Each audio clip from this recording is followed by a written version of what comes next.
Urea కొరతపై మంత్రి జగదీష్ రెడ్డి చేసిన ఆరోపణలకు తెలంగాణ రాష్ట్ర పర్యాటక అభివృద్ధి సంస్థ చైర్మన్ పటేల్ రమేష్ రెడ్డి కౌంటర్ ఇచ్చారు. 10 ఏళ్లు మంత్రిగా ఉన్న జగదీష్ రెడ్డి యూరియా ఎవరు ఇస్తారన్న విషయమే తెలియకుండా మాట్లాడుతున్నారని విమర్శించారు.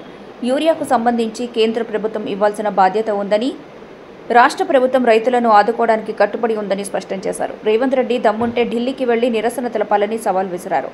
అలాగే బీఆర్ఎస్, బీజేపీని విమర్శిస్తూ ఈ రెండు పార్టీలను ఒక్కటిగా భావించకుండా ఇప్పుడు మమ్మల్ని విమర్శించే పరిస్థితి వచ్చిందని అన్నారు. కేంద్ర మంత్రులు కిషన్ రెడ్డి, బండి సంజయ్ రాష్ట్రానికి అవసరమైన యూరియాను సమకూర్చి రైతులకు సహాయం చేయాలని డిమాండ్ చేశారు.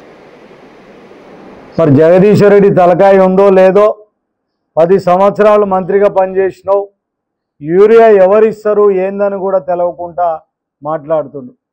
యూరియాకు సంబంధించి కేంద్ర ప్రభుత్వం ఇవ్వాల్సిన అవసరం ఉంది. ఇలా బీజేపీ నాయకులు చెప్తున్నారు దాదాపుగా 50 లక్షల మెట్రిక్ టన్నుల యూరియా చైనా నుంచి రావాల్సి ఉండే రాలేదు, దాంతో కొరత ఏర్పడ్డది, క్షమించాలని చెప్పి వాళ్ళు అడుగుతుంటే వీళ్ళు మాత్రం అదేదో రాష్ట్ర ప్రభుత్వం పాపమైనట్టు, రేవంత్ రెడ్డి గారు దాచుకొని యూరియా ఇస్తలేనట్టు మాట్లాడుతున్నారు. ఇలా దమ్ముంటే కేంద్ర ప్రభుత్వంతో కొట్లాడండి, దమ్ముంటే ఢిల్లీకి పోయి నిరసన తెలియజేయండి. ఇలా అవేమీ లేకుండా ఈరోజు మీరు బీజేపీ ఒకటే, వాళ్ళని ఏమనుకుంటా ఈరోజు మమ్మల్ని విమర్శించే పరిస్థితి.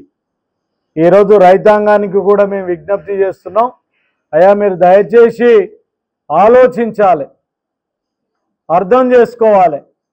ఈరోజు రేవంత్ రెడ్డి గారు కానీ, తుమ్మల నాగేశ్వరరావు మంత్రి గారు కానీ దాని మీద ఒత్తిడి తెస్తున్నారు. ఏ పరిస్థితులలో కూడా రైతుల్ని ఆదుకోవాలని చెప్పి ఈరోజు ఒక దృఢ సంకల్పంతో రాష్ట్ర ప్రభుత్వం ఉన్నది. కాబట్టి రైతులందరికీ కూడా యూరియా అందించే బాధ్యతను రాష్ట్ర ప్రభుత్వం కూడా తీసుకుంటుంది. దీనిని కేంద్ర ప్రభుత్వం ఇమ్మీడియట్గా తీసుకోవాలి. ఈ రాష్ట్రంలో ఉన్న మంత్రులైన కిషన్ రెడ్డి గారు కానీ, బండి సంజయ్ గారు కానీ మన రాష్ట్రానికి సంబంధించిన యూరియా మొత్తాన్ని కూడా తీసుకొచ్చి రైతుల్ని ఆదుకోవాలని చెప్పి మేము ఈరోజు డిమాండ్ చేస్తున్నాం.